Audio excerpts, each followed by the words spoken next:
तो आज आपको 5 ऐसी डिटेक्टिव मूवीज बताने वाला हूँ जिसमें थ्रिलर, सस्पेंस, मिस्ट्री सब कुछ है।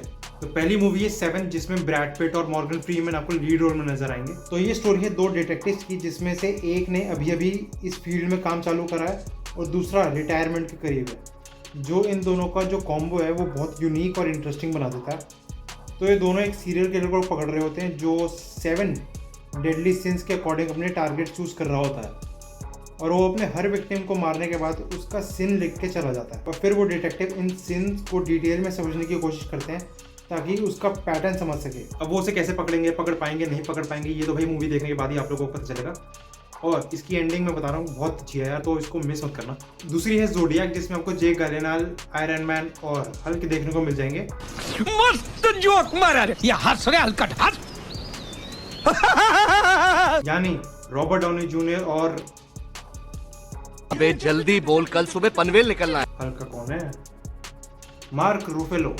हाँ, तो स्टोरी पे वापस आते हैं। तो इसमें ग्रे स्मिथ एक कार्टूनिस्ट होता है जो इस ज़ोडिएक किलर से ऑब्सेस्ड हो जाता है और उसको किसी भी हाल में इसको ढूंढना होता है, चाहे बीवी बच्चे भाड़ में ही क्यों ना जाए। और फिर ग्रे स्मिथ इवेंचुअली एक पुलिस इंस्पेक्टर से मिलता है जो एक हैंड राइटिंग एक्सपर्ट भी होता है और वो इस केस में हेल्प कर सकता है क्योंकि वो किलर पुलिस को टॉन्ट करते हुए लेटर्स भी भेजता है। वो इस सीरियल किलर को ढूंढ पाएगा नहीं ढूंढ पाएगा या कोई ट्विस्ट बचा है एंड में, वो जानने के लिए भाई मूवी जरूर देखें, बहुत प्यारी मूवी है। और फिर तीसरी है शर्लॉक जो 2009 में आई थी जिसमें शर्लॉक और डॉक्टर वॉटसन ने एक सीरियल किलर लॉर्ड ब्लैकवुड को पकड़ लिया था। फिर उसको फांसी की सज़ा हो जाती है लेकिन कुछ टाइम बाद ब्लैकवुड वापस आ जाता है जबकि वो मर चुका है और फिर उसने दोबारा लोगों को मारना चालू कर दिया है। तो फिर शर्लॉक वापस उसको पकड़ने की इन्वेस्टिगेशन चालू कर देता है लेकिन out of the blue Sherlock का पुराना प्यार वापस आ जाता है लेकिन किसी मतलब से। लड़कियों का यही है, मतलब हमें खिलौना समझ रखा है, कभी भी आ जाओ कभी भी चले जाओ, क्या है हम तो चूतिए हैं। अब शर्लॉक ब्लैकवुड को कैसे पकड़ेगा और उसकी जो एक्स लवर है वो उसकी ज़िंदगी में वापस क्यों आई है, ये तो भाई आपको मूवी देखने के बाद ही पता चलेगा। मतलब कमाल का, मतलब एक एंगेजिंग मूवी है, आपको मतलब हटने नहीं दिखी स्क्रीन से। फिर अगली मूवी है विंड रिवर जो 2017 में आई थी। तो इसमें एक ऑफिसर होता है कोरी लैम्बर्ट जिसको आज भी उसके पास्ट में हुई एक ट्रेजेडी डराती है।